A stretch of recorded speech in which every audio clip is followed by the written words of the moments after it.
យប់ឡាខ្ញុំដើរទៅតាំងក្បាលបុកនឹងចិញ្ចាំងពកប៉ុណ្ណាណៃតាសុកនិយាយសែនតាសឿនពួកបឿមីងជឿនគាត់ឃើញក៏ភ័យខ្លាំងរុនជន់ពីងចតោតមីមន់លុតឡោតចូលគុំស្លឹកក្រៃគេរុនបដកបល័យបាត់មួយរាត្រីពេញក្បាលខ្ញុំហើយយប់នេះរូបខ្ញុំចង់ឲ្យលោកគ្រូតែប៉ុណ្ណឹងត្រង់ពកផ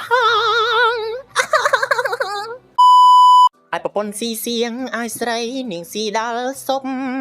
ឯខ្ញុំប្រលប់យប់នាងមិនចង់នៅផ្ទាំងបាយលេបវាមិនចូលលេបទៅចិត្តតែអួព្រោះបាយឆ្នាំងចាំងបើបាយក្រៅផ្ទះសុំប្រាប់ត្រង់ចោះស៊ីមិនឲ្យចាញ់ជ្រូងបាននិយាយរឿងស្វឹងខ្ញុំតែងវងវែងមិនដឹងអីខ្លួនដេកលើដីស្រមៃដូចដេកលើពូងមនុស្ស2 3នាក់គេមកធាក់មិនផ្ទះថាវាបានគុនជ្រូងមកឈ្មោះអ៊ុកអ៊ុកឲ្យខ្ញុំភ័យរត់ភ្លុកទឹកភ្លុកដីមិនមែនរត់ខ្លាចជ្រូងប៉ុន្តែខ្ញុំខ្លាចរឿងម្យ៉ាងស្រវឹងដូចចងាងខ្លាចណាស់ឡានលោកកិនដីខ្ញុំខឹងខ្លាំងពេកស្ទូវឹងប្រទះមុខជ្រូក3ដៃថ្ងៃនេះអេមចាស់ជ្រូកដឹកដៃចូលប៉ុងបលីងញ៉ាំខាងថ្ងៃចេញមកញ៉ាំយកប្តីអញហើយថ្ងៃហ៊ានទេមកជិះអញទៀតមែនញ៉ាំតែមកចេញមកតែអញយកដាវទៅកាប់ថ្ងៃកាប់ពេញហ្នឹងអាយ៉ាប្រពន្ធដាវគេទៅបាយប្រពន្ធចង់អូយថ្ងៃខ្លាំងថ្ងៃចេញមកថ្ងៃក៏អីគេញ៉ាំក៏ក្រំដាវមកម៉េចថ្ងៃអេមកចេញមកវិញឈាមលហាអញ្ចឹងហ៎អញថាតែយាយនឹងទៅវាយជាមួយអ្នក creative ទេមើលទៅបានបាយឲ្យក្រោះអញ្ចឹងនិយាយឲ្យអស់សំណើចណាគេសាច់អញអូយមិនញ៉ាំអីមិនញ៉ាំអីបាយអញ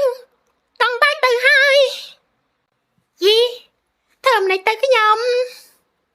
អញតង់បាយទៅហើយយីធ្វើមិនទៅខ្ញុំរត់តាំងភ្លើងមុំទៅតែជីមកប៉ាំងបុកផ្ទាំងខ្ញុំកំព្រួយអីណែមិនមែនរត់តែភ្លើងខ្ញុំទេណែ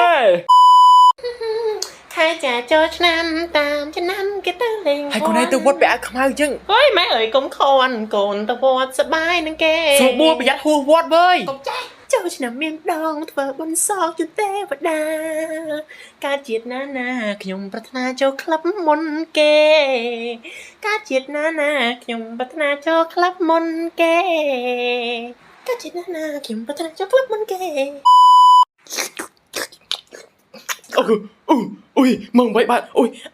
ខ្ញុំច្រឡំសលេព្រះអង្គមិនខ្ញុំទេណាមិញខ្ញុំចង់ប្រាប់ព្រះអង្គថាដល់មកខ្ញុំ apply sunscreen ទេតែអត់ apply ទេព្រះអង្គឲ្យបិទមកខ្ញុំឃើញមុខខ្មៅលើអីតែសិនណាព្រះអង្គណាហេមីអូនហើយធ្វើការកំង grab កំងអីអត់កំង grab ស្អីគេជិះសុទ្ធតែតាភ្លើងមកណាក៏ទៅវាំងគេធំឲ្យដើរតាពីយប់ដល់ថ្ងៃខ្ញុំតប្រាយកាយទៀតហើយពូចង់ប្រាប់ថាព្រះអង្គផងថាខ្ញុំញ៉ាំទៅទៀតហើយណាអូយរឿងគេថតតាពីយប់ដល់ថ្ងៃខ្ញុំតថតហើយទៀតអញថតដែរអូយថ្ងៃក្តៅណាលោកឡាហើយ skin care routine អញទាំងអស់ទាំងលុយនេះអូយមានស្បែកជើងខ្វះពេកជ្រុះទៅអូយអាកាចាស់នេះបើយើងស្បែកជើងអញទៀត